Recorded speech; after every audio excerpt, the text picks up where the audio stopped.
इस्लाम पानी और रंग की तरह अगर हम इस्लाम को अपने अंदर बसाना चाहते हैं तो सुनो, फरमाया जब तुम्हारे घर में बच्चा पैदा हो, जब तुम्हारे घर में बच्चा पैदा हो तो 7वें दिन उसका अकीका करो, उसके सर के बाल काटो, पूरा टकला। 7वें दिन उसके सर के सारे बाल छिलो और बालों के वजन के बराबर चांदी गरीबों और मिस्कीनों में तकसीम करो। मान लीजिए सारे बाल हमने काटे और 5 ग्राम हुए, तो 5 ग्राम चांदी या 5 ग्राम चांदी की कीमत गरीबों में मिस्कीनों में दी जाएगी। और ये इस्लाम का एक हिस्सा है, इससे आप बच नहीं सकते हो। 7वें दिन उसका अच्छा नाम रखो, गुड्डू पप्पू नहीं, ट्विंकल नहीं, लड़कियों के नाम उईटी स्वीटी नहीं, अच्छा नाम रखो। नाम का असर पड़ता है, कयामत के दिन नामों से बुलाया जाएगा। अच्छा नाम रखो जिसका माना अच्छा हो। जब 7वां दिन हो जाए तो उसका अकीका करो। और मसला याद रखना, अकीका सिर्फ 7वें ही दिन है, 14वें दिन की दलील नहीं है, 21वें दिन की दलील सही नहीं है कि 7वें दिन ताकत ना हो तो 14वें दिन कर लो, 14वें दिन ना हो तो 21वें दिन कर लो। नहीं, अकीका सिर्फ 7वें दिन है। और 7वें दिन किसी मजबूरी की वजह से अगर आप नहीं कर सके तो जब तुम्हें मौका मिले, जब तुम्हारे पास मजबूरी खत्म हो जाए उस वक्त कर लो। 7वें दिन नहीं किया और 8वें दिन मजबूरी खत्म हो गई तो 8वें दिन कर लो, 9वें दिन मजबूरी खत्म हो गई तो 9वें दिन कर लो। अब ये नहीं कि 7वें दिन नहीं किया तो अब 14वें दिन कर लेंगे, नहीं, 14वें दिन का इंतजार नहीं किया जाएगा। 14वें दिन भी मजबूरी रही, 21वें दिन भी रही, तो जब तुम्हारी मजबूरी खत्म हो जाए तब कर लो। और जब तक उस बच्चे का अकीका कर नहीं लिया जाएगा उस बच्चे की दुआ बाप के हक में कबूल नहीं होगी। समझ रहे हैं ना? रहन है, रहन, बच्चा गिरवी है, चाहे कितनी वो बच्चा दुआ करे बाप के हक में फिर कबूल नहीं होगी। अगर अमदन कसदन जानबूझकर इस्तिताअत के बावजूद आपने उसका अकीका नहीं किया तो ये बाप के ऊपर एक कर्ज है, जब तक वो इसको अदा नहीं करेगा। हाँ, बच्चा 20 साल का हो गया, अब मजबूरी खत्म हुई है तो अब कर दो। बाप 20 साल तक अपने बच्चे का अकीका नहीं कर सका मजबूरी की वजह से और इंतकाल हो गया, तो बच्चा खुद कमाने लगे तो वो अपना अकीका खुद भी कर सकता है। लेकिन करना है, अगर इस्तिताअत हो जाए तो करो, करना है। याद रखिए, 7वें दिन अकीका करेगा।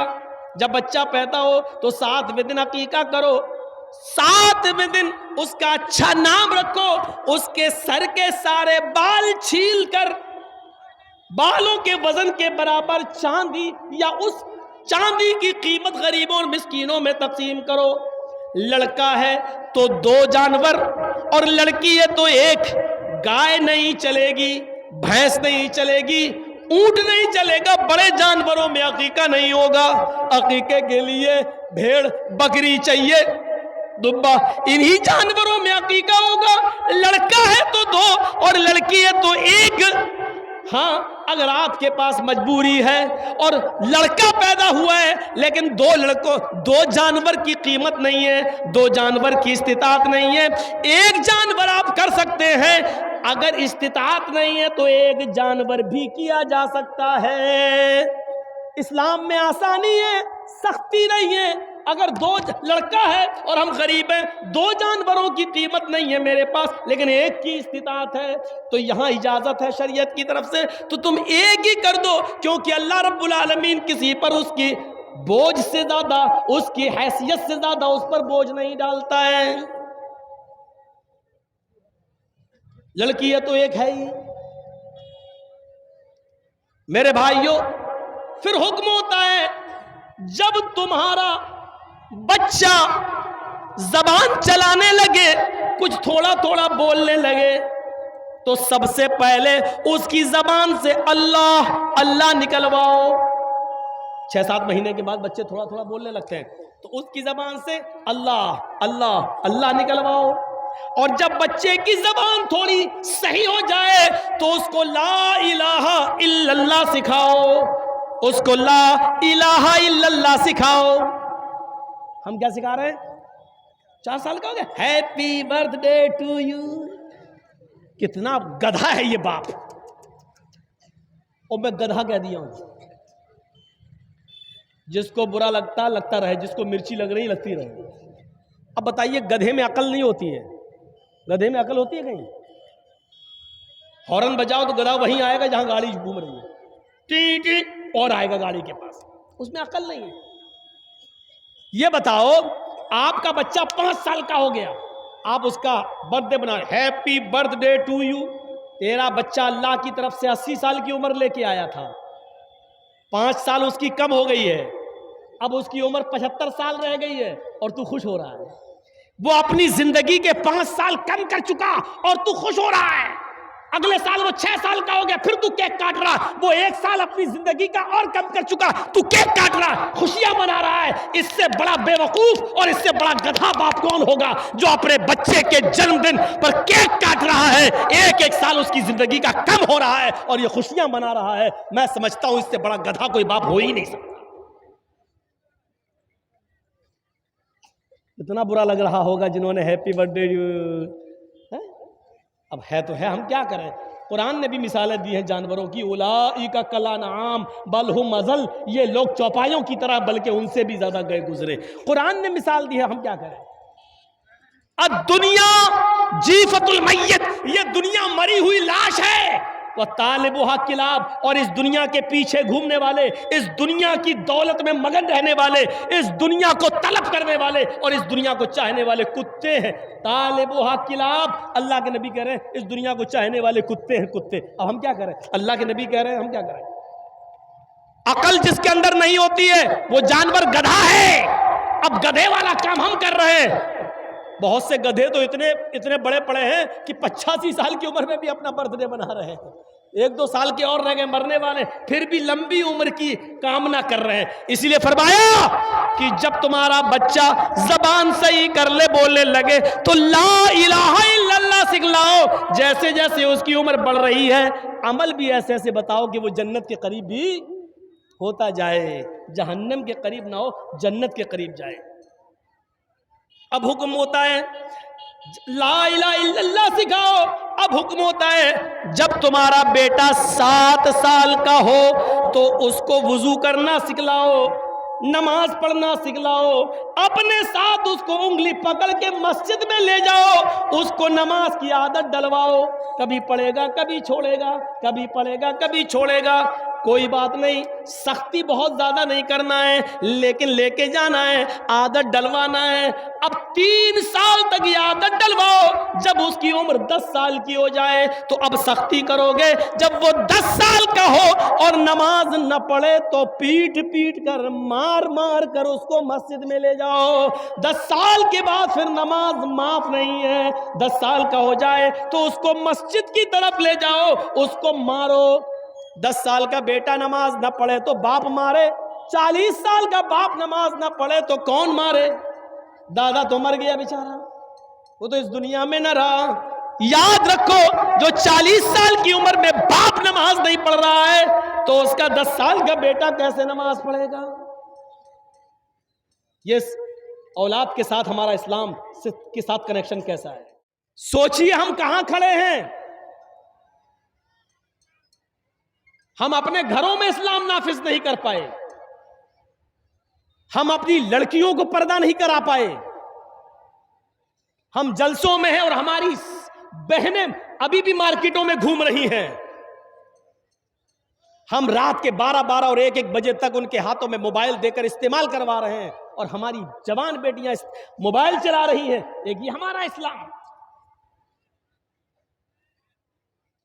और फिर कहते हैं कि हमारा मजाक उड़ाया जा रहा है, फिर हिजाब पे पाबंदी नहीं लगेगी तो क्या होगा।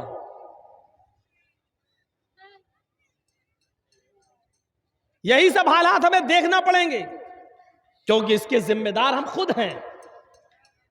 कल तक हमारी मस्जिदों से, हमारे मोहल्लों से जब किसी हिंदू की बारात निकलती थी तो गांव में घुसने से पहले बारात बंद हो जाती थी कि मुसलमानों को बैंड बाजा पसंद नहीं है, इनको तकलीफ नहीं पहुंचाएंगे, इनको हम क्यों तकलीफ दें, बंद कर देते थे बैंड बाजे।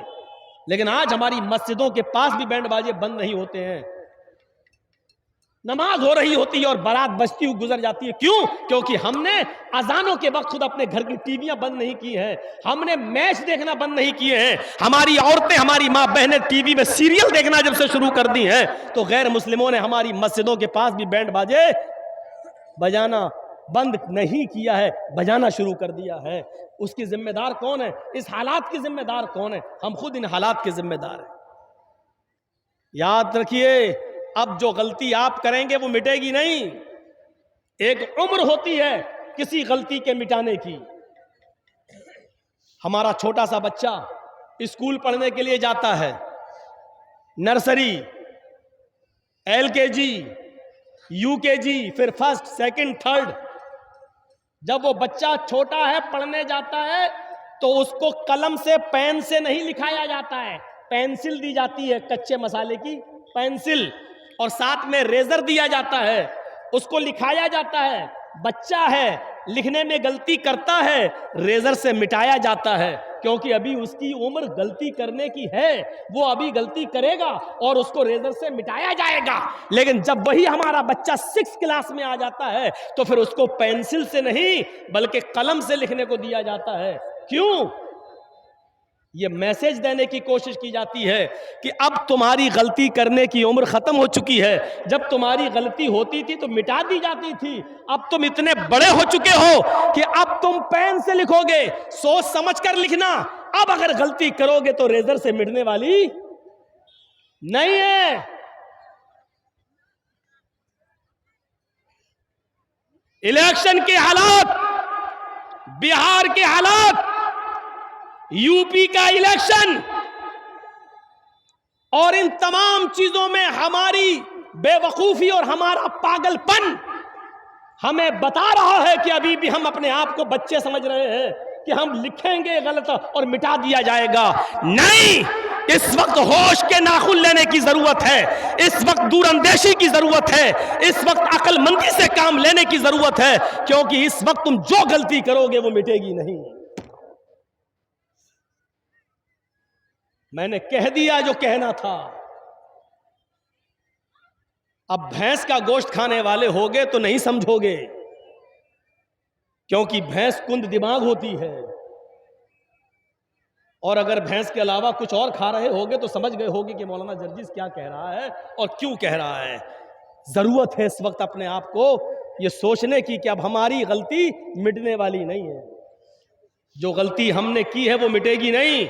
यूपी वालों ने जो गलती की है वो अब मिटेगी नहीं, उसका खमियाजा 5 साल तक भुगतना पड़ेगा।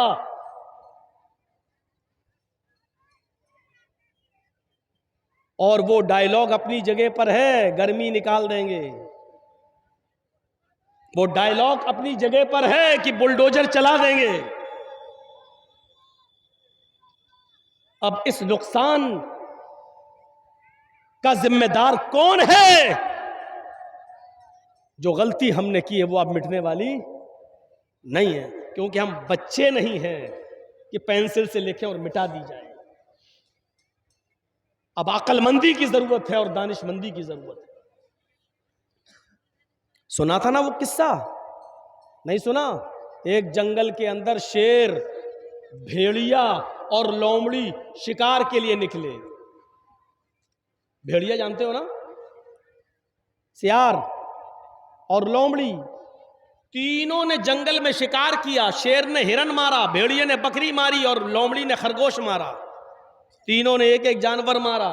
शेर ने कहा भेड़िए ये 3 जानवर पड़े हैं, बताओ किसको क्या खाना, इंसाफ करो, फैसला करो, कौन सा जानवर कौन खाएगा।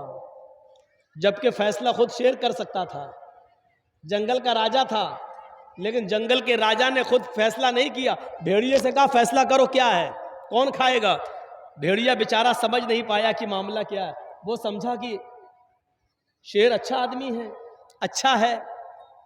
इस शेर को अगर आप समझ जाओगे तो पूरी तकरीर समझ जाओगे हमारी। भेड़िए ने शेर की बात में भरोसा कर लिया। भेड़िए ने कहा बहुत आसान है फैसला। कहा क्या है। कहा साहब हिरन आपने मारा, आप हिरन खा लीजिए, बकरी मैंने मारी, मैं बकरी खा लेता हूं, लोमड़ी ने खरगोश मारा, लोमड़ी खरगोश खा लेगी।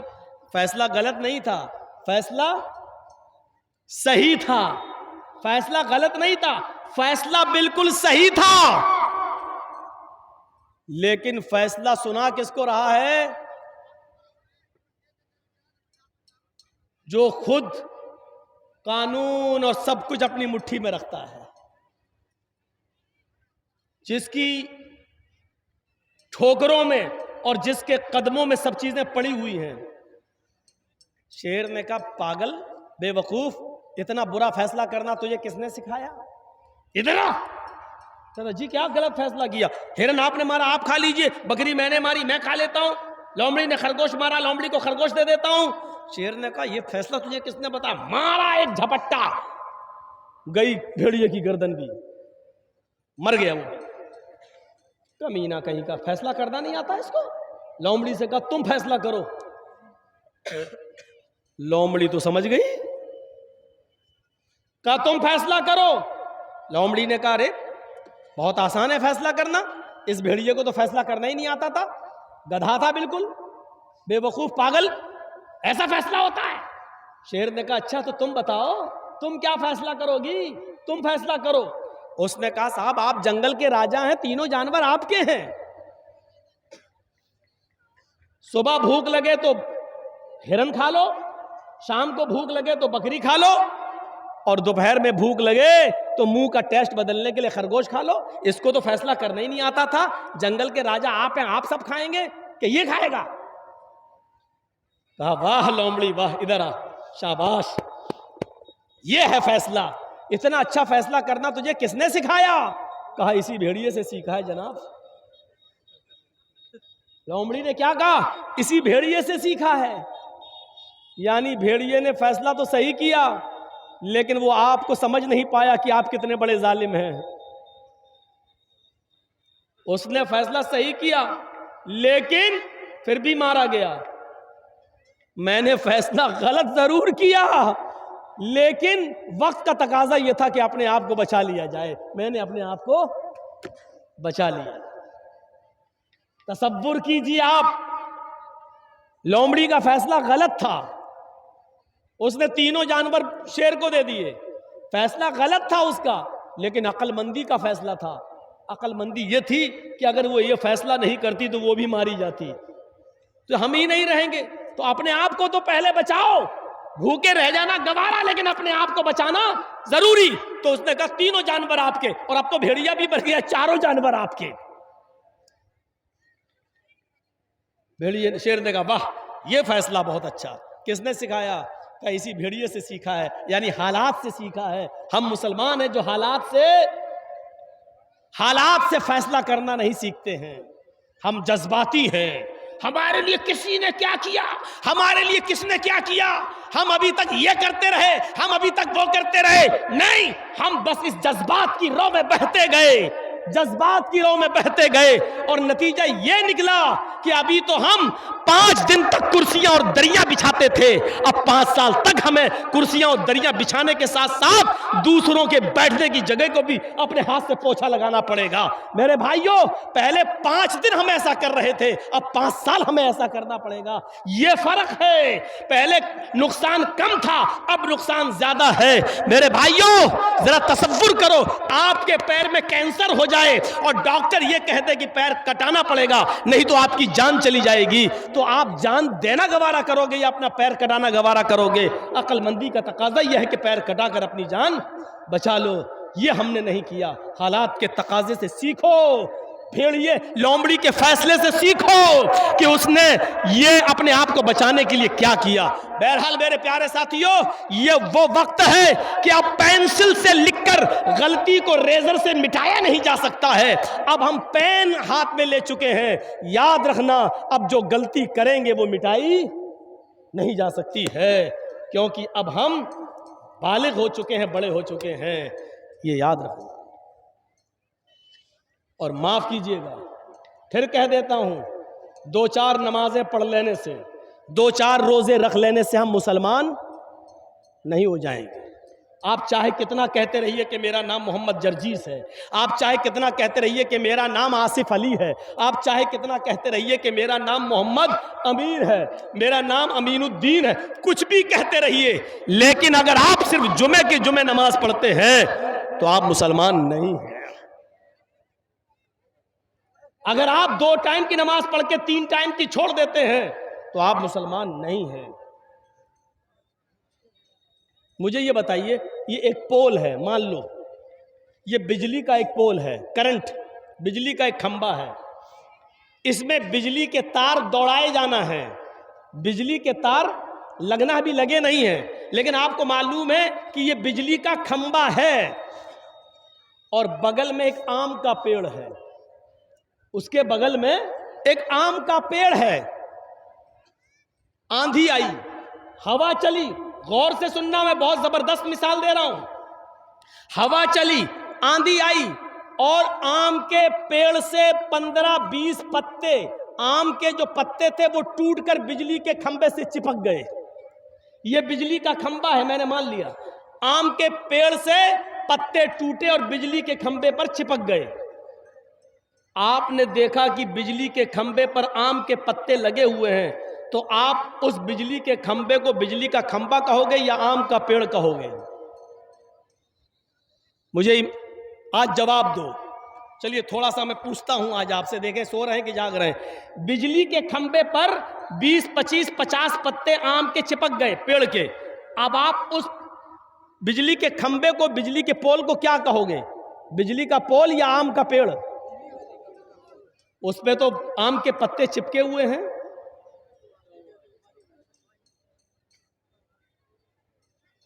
यही जवाब है ना। 2, 4, 10, 20 आम के पत्ते अगर पोल पर चिपक जाएं तो उन 2, 4 पत्तों के चिपकने से बिजली का खंबा आम का पेड़ नहीं हो सकता है। तो 2-4 नमाजें पढ़ लेने और 2-4 रोजे रख लेने से हम पक्के मुसलमान कैसे हो सकते हैं? मुझे इस बात का जवाब दीजिए। आम के पेड़ को आम का पेड़ तभी कहा जाएगा जब वो अपनी जड़ में भी आम हो, अपने तने में भी आम हो, अपनी शाखाओं में भी आम हो, उस पर पत्ते भी आम के हों और उस पर फल भी आम का लग रहा हो, तब आप उसको क्या कहोगे?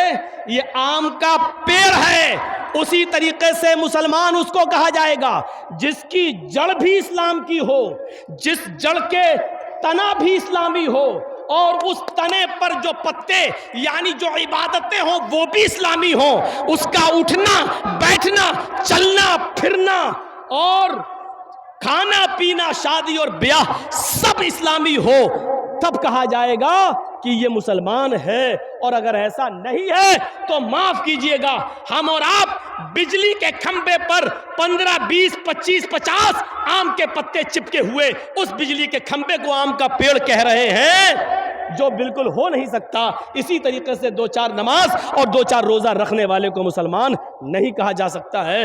इस मिसाल को याद रखिएगा। मौलाना मिसाल तो इतनी अच्छी दे रहे हैं, इसीलिए तो यूपी से बुलाते हैं आपको कि आप अकल में बिठा देते हैं हमारी। हाँ, अकल में हम आपके बिठा रहे हैं। और याद रखना, अगर 2-4 वक्त की नमाज पढ़ने वाले को अगर आप मुसलमान समझ रहे हैं तो समझ लेना कि आप उस बिजली के खंबे को आम का पेड़ कह रहे हो कि जिस पे 5, 6, 10 पत्ते आम के चिपके हुए हैं, जो हो नहीं सकता।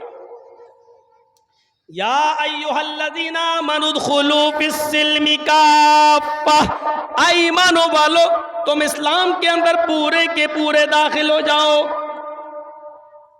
तुम्हारा उठना, तुम्हारा बैठना, तुम्हारा लेटना, तुम्हारा सोना, तुम्हारा जागना, तुम्हारा खाना, तुम्हारा पीना सब इस्लामी होना चाहिए। हम अपने समाज पर गौर करें, शादियां होती हैं, क्या ये इस्लामी है?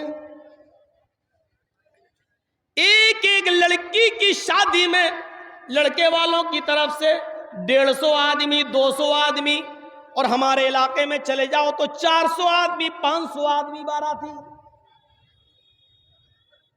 और बड़े बड़े शहरों का जायजा लें तो खाने पीने का सिस्टम खड़े होकर, आपके इलाके में होता कि नहीं होता अभी हमें नहीं मालूम, लेकिन हमारे बड़े बड़े शहरों में चले जाओ, लखनऊ में, कानपुर में, दिल्ली में, बंबई में, बड़े बड़े शहरों में शादियों में बारात, बफर सिस्टम, खाने का सिस्टम, अपने हाथ से निकालो, खड़े होके खाओ। इसका नाम रखा गया बफे सिस्टम। बिगाड़ कर लोग बोलने लगे बफर सिस्टम, जिसका नाम होना चाहिए था कुत्ता सिस्टम, जिसका नाम होना चाहिए था गधा सिस्टम, जिसका नाम होना चाहिए था सुअर सिस्टम। इसका नाम रखा गया बफे सिस्टम। अभी जायजा लो और खड़ा कर दो और ऊपर से देखना शुरू कर दो कि कितने नौजवान लड़के हैं कि उनके बाल इस्लामी हैं। तो अभी आपको ऐसे ऐसे लोग मिलेंगे कि जिनकी यहां से बिल्कुल साफ, यहां से बिल्कुल साफ, यहां से बिल्कुल साफ, सिर्फ इतनी जगह पर बाल मिलेंगे, ऐसा लगता है जैसे मधुमक्खी का छत्ता। और इस बाल को नाम रख दिया है फैशन, जबकि हमारी नजर में यह है सुअर कट बाल। ये बाल इधर से, ये कौन सा बाल है? ऊपर से आप सिस्टम को देखना शुरू करें, नजर डालें और देखें तो ऊपर से नीचे तक आप अभी पता चल जाएगा कि कितने लोगों की पूरा का पूरा शरीर इस्लाम की तालीमात से भरा पड़ा। हजरत उमर रात की तारीकी में अंदर बाहर निकलते हैं, देखते हैं कौन भूखा है, कौन सो रहा है। रात के अंधेरे में एक घर से किसी औरत की चीखने की आवाज आती है। वो औरत बुलंद आवाज से चीखते हुए नाम ले रही है कि मेरा शौहर मैदान जंग में कत्ल कर दिया गया है और अभी तक मेरी दूसरी शादी नहीं हुई है, ना मैंने की है।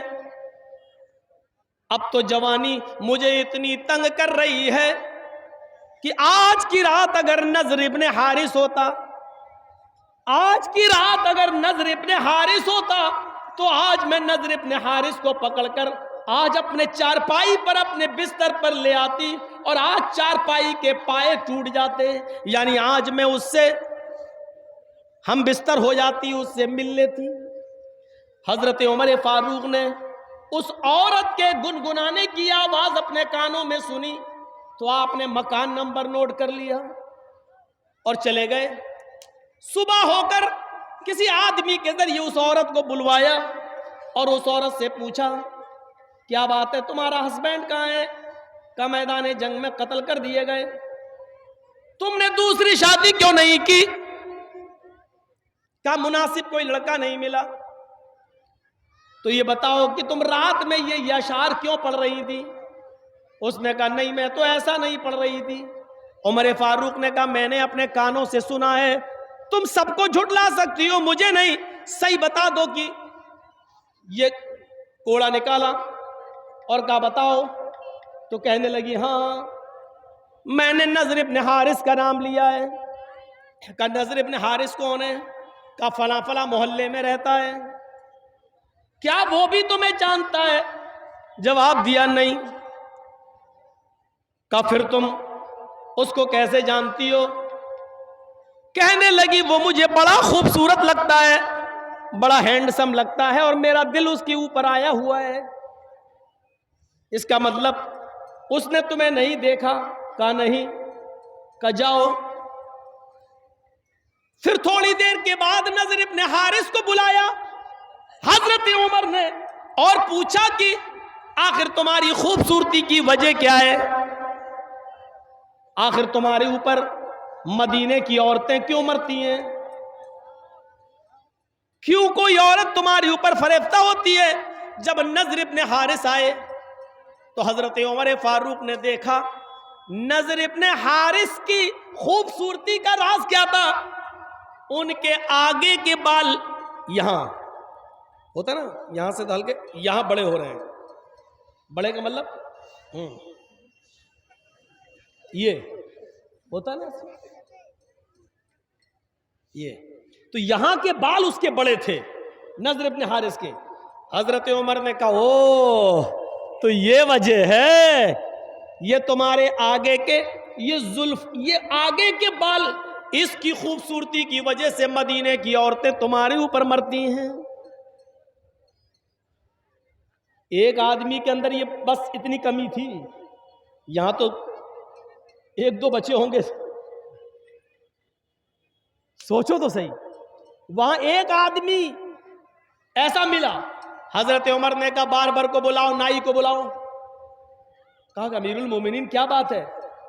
कहा तुम्हारे बाल काटे जाएंगे, टकला किया जाएगा तुम्हारे। कहा अमीरुल मोमिनीन मेरा क्या कसूर है? अगर औरत मुझ पे मर रही है तो वो मर रही, हमने थोड़ी उससे कुछ कहा, हम तो जानते भी नहीं उसको। कहा वजह ये नहीं है, उसकी सजा तो मैं नहीं दे रहा हूं, सजा इस बात की मिल रही है कि तुम्हारे आगे के ये बाल अगर इतने बड़े हुए ना होते तो वो औरत तुम्हारे ऊपर ना मरती, इस खूबसूरती की वजह से मर रही है। लाओ इधर, टकला कर दिया, पूरे हो गए गंजा, लग रहा है जैसे उम्रा कर लिया। कहा अमीरुल मोमिनीन आप कर रहे हैं फैसला तो मान रहा हूं, लेकिन मेरा दिल नहीं हो रहा टकला कराने का। कहा तुम्हारे दिल से क्या मतलब? अब पूरा टकला कर दिया। अब टकला करने के बाद फिर हजरत उमर ने एक काम और किया। क्या किया? एक सफेद रंग का अमामा पगड़ी उनके सर पे बांध दी ताकि टकला ना दिखाई दे। लोग टकले का मजाक उड़ाते हैं, अब तो बहुत बड़े बड़े लोग टकले हैं। टकला होना कोई बुरी चीज थोड़ी है, कुदरती चीज है। हो गया तो कोई क्या करे। अब बड़े बड़े लोगों को मैंने टकला कह दिया, ये यूट्यूब वालों से बड़ा डर लगता है। हमने किसी का नाम नहीं लिया, ये फोटो भी बना देंगे, तस्वीर भी बना देंगे और लिख भी देंगे कि मौलाना जर्जीस ने इनको टकला कहा। ये इनका हरामीपना है, और इस हरामीपने से ये यूट्यूब चैनल वाले बाज नहीं आ रहे।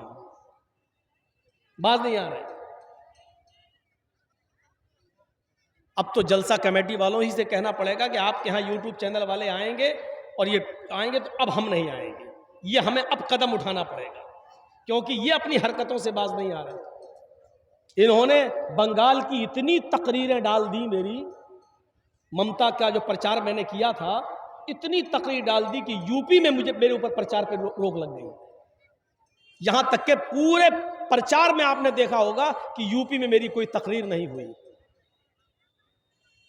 ये इनके हरामीपने से, इन यूट्यूब चैनलों की वजह से। गौर कीजिए, देख लिया, आप किसी का भी मैंने प्रचार नहीं किया यूपी में, सबसे अलग। क्यों? ऊपर से ऑर्डर था कि आप नहीं बोल, तकरीर नहीं कर सकते हो, जलसा नहीं कर सकते, ये हालत। लेकिन खुश हो जाओ, तुम्हारी पेट की जहन्नम भर गई है, तुम्हें 1000, 2000, 10,000 रुपया तुम्हारे अकाउंट में आ गया है, तुम खुश हो जाओ। लेकिन तुमने कितना बड़ा नुकसान कर दिया है यूपी वालों का, ये तुम्हें नहीं मालूम। तो मेरे भाइयों, जब उनको पगड़ी बांधती तो वो अब और ज्यादा खूबसूरत लगने लगे पहले से। उल्टा हो गया, हजरत उमर का दांव उल्टा हो गया। उन्होंने बाल इसलिए काटे थे कि इसकी खूबसूरती मिट जाए, लेकिन बाल काटने के बाद जब पगड़ी बांधी उसको तो वो और ज्यादा खूबसूरत लगने लगे। अभी तो मदीने की एक औरत उनके ऊपर मर रही थी, अब 10-10 मरने लगे। जहां जा रहे हैं इतना खूबसूरत, ये जा रहा है ये। हजरत उमर को पता चला कि उस आदमी के ऊपर तो और औरतें दीवानी हो गई, मदीने की लड़कियां दीवानी हो रही हैं। तो हजरत उमर ने उसको दोबारा बुलाया, कहा नजर इब्न हारिस, तुम्हारी खूबसूरती ने और इस अमामे ने मदीने की लड़कियों को, मदीने की औरतों को फितने में डाल दिया है। मदीने की औरतें कहीं फितने में मुब्तला ना हो जाएं, लिहाजा तुम्हें अब मदीने से निकाला जा रहा है और यहूदियों की या ईसाइयों की बस्ती में भेजा जाएगा। वहां जाकर दीन की तबलीग करो, वहां जाकर दीन की दावत दो। चूंकि तुम मुसलमान हो इसलिए ईसाई और यहूदी औरतें तुम्हारे ऊपर मरेंगी नहीं, और तुम्हारी दावत अगर काम आ गई तो वो इस्लाम भी लेते आएंगे वहां के लोग। अब तुम्हें मदीने में नहीं रखना पड़ेगा। एक आदमी की खूबसूरती जो औरतों को दीवाना बना रही थी, आदमी ही को निकाल दिया हजरत उमर फारूक ने। हम तो औरतों को जलसे से नहीं रोक पा रहे हैं, आदमियों को क्या रोकेंगे, मर्दों को क्या रोकेंगे। बेटा कहां जा रहे हो, शादी हो गई तुम्हारी,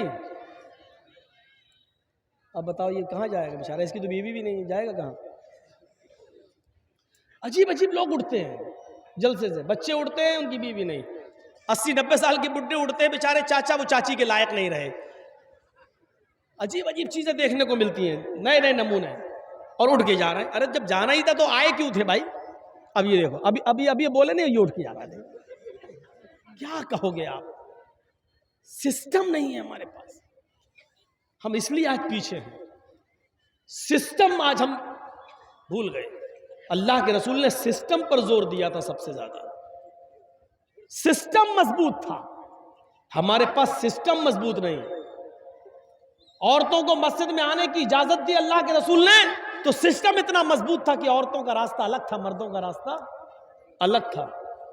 सिस्टम इतना मजबूत था कि कोई भी औरत खुशबू लगाकर, चूड़ियां पहनकर, पाजेब पहनकर मस्जिद में नहीं आ सकती थी। सिस्टम को मजबूत बनाइए मेरे भाई, सिस्टम को। हमारे यहां सिस्टम मजबूत नहीं है। हम अपनी मां बहनों पर जरा नजर डालें, क्या कर रही हैं, क्या उनके अंदर वो शर्म और हया बाकी रह गई है जो इस्लाम का एक हिस्सा थी। हमारा कुरान नबी की औरतों, नबी की बीवियों को भी हुक्म दे रहा है अल्लाह, या निसा अन्नबी लस्तुन्ना कहदिम मिनन निसाई इन इत्तक़ैतुन्ना। आए नबी की बीवियों, गौर करो, आए नबी की बीवियों, आए नबी की औरतों, आए नबी की बीवियों, लस्तुन्ना कहदिम मिनन निसाई इन इत्तक़ैतुन्ना। तुम आम औरतों की तरह नहीं हो, तुम मामूली औरत नहीं हो, तुम मामूली लेडी नहीं हो। आए नबी की बीवियों, अगर तुम अल्लाह से डरती हो तो तुम मामूली औरत नहीं हो। फला तग़ज़ाना बिल क़ौल फ़यत्मअ लज़ी फ़ी क़ल्बी मरज़। आए नबी की बीवियों, जब तुम्हारे घर में कोई सवाल करने वाला आए, तुम्हारे घर का दरवाजा खटखटाए, तुमसे गुफ्तगू करे, तुमसे बातचीत करे, फला तग़ज़ाना बिल क़ौल, तो तुम्हारे कौल में, तुम्हारी बातचीत के अंदर नरमी नहीं होनी चाहिए, तुम्हारे लहजे में नरमी नहीं होनी चाहिए, मिठास नहीं होनी चाहिए।